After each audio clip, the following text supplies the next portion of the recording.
SHO साहब हमारे बीच में खुद आप लोगों को मिलने आए हैं। मैं एसएचओ साहब का धन्यवाद करता हूँ। प्रदीप भाटिया आज हमने बाबा फरीदपुर के भले के लिए, आपके परिवार के भले के लिए और आपके बच्चों की सुरक्षा के लिए आए हैं। प्रधानमंत्री योजनाओं को पहुँचाना इनका मेन उद्देश्य है। एसएचओ साहब आज आपके बीच होते हैं जिसमें काफी पब्लिसिटी करते हुए जोरदार तालियां जी, जोरदार तालियों के साथ में तालियों की गड़गड़। गीता जी जैसे हमारे लिए एसएचओ साहब की एक अहम भूमिका, वैसी सत्यम जी भी सबका भी स्वागत करें, क्योंकि ये भी के लिए आज के टाइम पे सबको पता होना चाहिए, क्योंकि किसी के मन में कुछ नहीं पता कि कोई कैसा है सामने वाला, आपको किस मुख्य अतिथि हैं मुकेश अंबिल साहब, जो कि थाना प्रभारी है, थाना आनंद पर्वत से एसएचओ साहब हैं, तो वो हमारे बीच में उपस्थित हैं। मैं थाना अध्यक्ष को बताना चाहूँगी सर, मैंने 2016 में काम करना स्टार्ट किया था। सबसे पहले मैंने काम करना स्टार्ट किया था एमसीडी स्कूल के बच्चों के लिए। जब एमसीडी स्कूल के बच्चों के लिए मैं काम कर रही थी, उस समय मैंने देखा जो छोटे स्कूल के बच्चे हैं उनको माँ बाप जो है वो घर के अंदर बंद करके फिर काम पे जाते हैं। एक बहुत बड़ा ही सबसे बड़ा प्रॉब्लम वहाँ पे ये आ रहा था, जैसे अगर किसी बच्ची के साथ कोई गलत हरकत करता है तो माँ बाप क्या करते हैं, ज्यादातर किराएदार हैं, वहाँ पे प्रवासी लोग बहुत ज्यादा है। सबसे ज्यादा आनंद पर्वत क्षेत्र के अंदर प्रवासी लोग सबसे ज्यादा हैं। कारण यहाँ पे कमरे कम किराए पर मिल जाते हैं। जो बिहार, यूपी और बाकी जो अदर स्टेट से जो पॉपुलेशन है वो सबसे ज्यादा हमारे इन क्षेत्रों में है। जो आपका बलजीत नगर हो गया, फरीदपुरी हो गया, प्रेम नगर हो गया, यहाँ पे सबसे ज्यादा 2-3 केस मैं डिस्कस करना चाहूंगी। जो मैंने जब थाने के साथ काम करा, पटेल नगर थाने के साथ, तो 2-3 केस जो कि सामने आए। पहला केस जब एमसीडी स्कूल के लिए मैं कर रही थी, तो उसमें एक मैं पेरेंट्स से मिली, उन्होंने बार बार वो कमरा चेंज कर रहे थे। आई सेड कि आपने कमरा क्यों चेंज करा, तो आई सेड कि जो उनकी बेटी है उनके साथ उनका 3rd फ्लोर पे घर था, तो जो ग्राउंड फ्लोर पे जो किराएदार रहता था बच्ची के साथ गलत हरकत करता था। आई सेड कि आपने जो है इसकी शिकायत क्यों नहीं की। तब उसने कहा कौन पुलिस के चक्कर में पड़े, मैं क्यों शिकायत करूं। तो एक बहुत बड़ा ड्रॉबैक है कि जो पेरेंट्स हैं जब उनके बच्चों के साथ गलत होता है तो वो थाने नहीं जाते।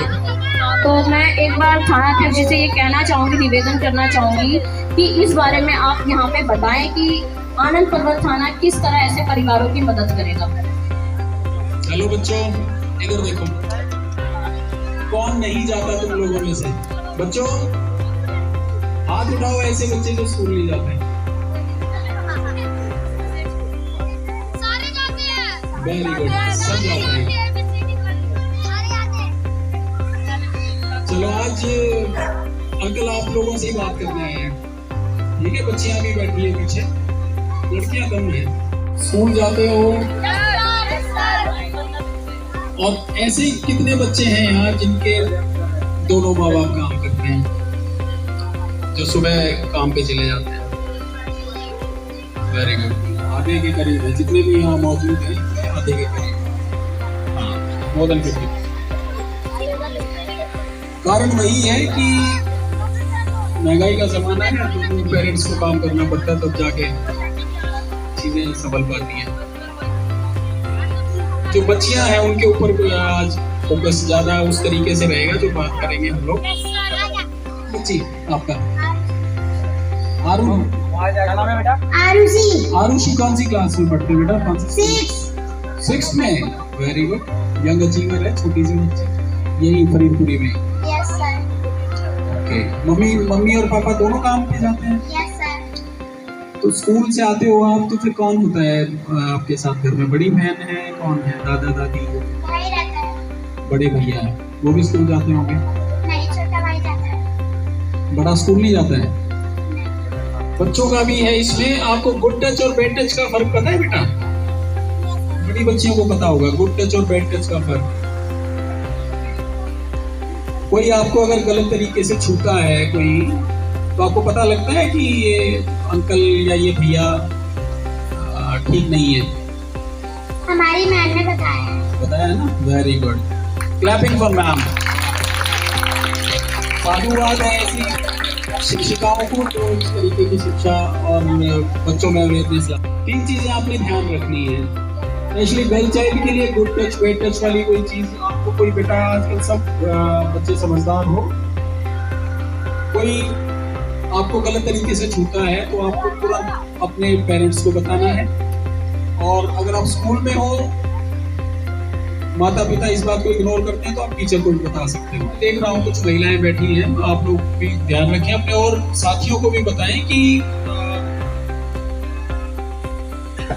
यहाँ जिस किस्म का चारों तरफ हमारा वर्ग है रहता है, मेहनतकश लोग हैं, गसलेरिया है, तो ज्यादातर लोग गरीब लोग हैं।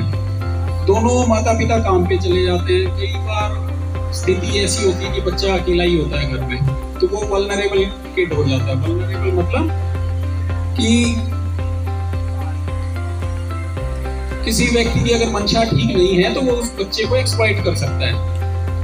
तो आपको इस बात का ध्यान रखना है, बच्चों को भी खुद को ये कि कोई अंकल किसी भी तरीके से कोई गलत टच आपको कर रहा है या आपको कहता है कि आप बेटा टॉफी लो और इधर चलो, तो आप जाओगे? कोई भी आरुषि, आपने बोलना कि टॉफी मेरे मम्मी पापा बहुत मेहनत करते हैं, वो खिला सकते हैं हमें, है ना? Yes sir. और सिमिलरली बॉयज को भी कोई इस तरीके की कोई बात है, आजकल जेंडर का ज्यादा फर्क नहीं रहा, जिनकी खराब मानसिकता वाले लोग हैं, तो इस तरह के अपराध बच्चों के साथ बढ़ रहे हैं। तो उसमें बहुत सुरक्षित हमारे जो बॉयज हैं वो भी नहीं है। वो एक उम्र ऐसी है, आपको कोई किसी किस्म का है, कोई बीड़ी सिगरेट वाली सी कोई कहानी, मुझे लगता है तुम सारे पढ़ने वाले बच्चों अभी वो स्टेज नहीं, लेकिन 10 साल से ऊपर 11, 12, 13, 14, 15 में इतना ज्यादा खराब होने लग जाती है। और क्योंकि पेरेंट का उतना, क्योंकि वो अपना नौकरी में और इतना व्यस्त होते हैं आप लोगों को एक अच्छा जीवन देने के लिए मेहनत करते हैं, तो वो उतना आपको समय नहीं दे पाते हैं इस तरह की बातों के लिए। तो फर्ज समाज में आपके जो शिक्षक हैं उनका है, टीचर्स का भी बराबर है, और पुलिस अधिकारी होने के नाते हमारा भी। पर आम धारणा इस तरह की है, बेटा आप लोग थोड़ा सा हेजिटेट करते हो, बड़े भी करते हैं, वो मानसिकता ऐसी बनी हुई है कि सीधे पुलिस को आमतौर पे नहीं बताते, है ना, कि भाई पुलिस अंकल के पास चले जाइए, समस्या है, तो कोई नहीं आता। आप सोचोगे पता नहीं अंकल गुस्सा करेंगे, पकड़ लेंगे, एक इस तरह की एक धारणा बनी हुई है। तो पुलिस बेटा विशेषकर बच्चों के लिए मदद करने के लिए है, ये मैं आपको बता रहा हूँ यहाँ से, ठीक है? ये आप नया भारत हो, कल को आपने ही बड़े होकर देश को संभालना है, या कम से कम 20-30 ऐसे बच्चे हैं जो अगले 5 साल में इनका दिशा और दशा दोनों होएगी, और उसका अनुभव बतौर एक समाज का हिस्सा हम सब लोग करेंगे कि अगर ये ठीक दिशा में जाएंगे, 50 बच्चे बैठे हैं, तो उसका बड़ा अच्छा परिणाम भी होगा। तो आप बेटा एक तो फियरलेस होना है, डरना नहीं है कि अंकल से बात करनी है, कोई भी पुलिस अधिकारी आपके आसपास है तो आप बात कर सकते हो। गलत गतिविधि में लिप्त नहीं होना। कुछ टीनेज आते आते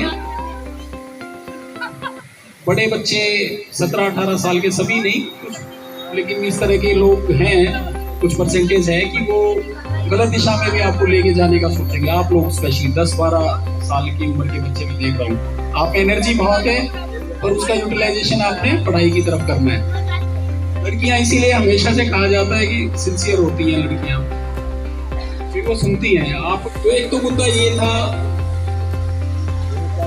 स्कूलों में भी जो शिक्षा दी जाती है, बच्चों के प्रति जो अपराध हैं, जो अब बड़े भारी भरकम शब्द हैं, शायद आप इतने छोटे हो, थोड़ा सा बड़ा एक ग्रुप होता तो उनसे हम और अच्छे से बात कर सकते थे।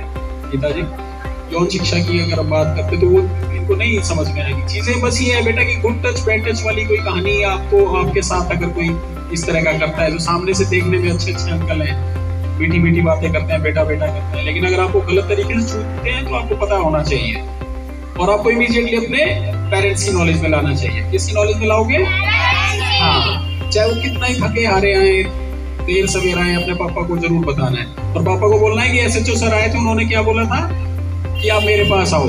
उसको डंडे भी मारेंगे, उसको जेल भी भेजेंगे। बेटे मेरा नाम मुकेश अंकल है। Mukesh, thank you sir. आपका क्या नाम है? अंकित चौधरी। अंकित चौधरी, वेरी गुड चौधरी साहब। कुछ बच्चे हैं सर जिन्होंने प्रधानमंत्री डिजिटल साक्षरता मिशन के तहत कंप्यूटर कोर्स किया था, मैं हूँ, और आप उन्हें प्लीज सर्टिफिकेट दे के जाइए। शिवम झा,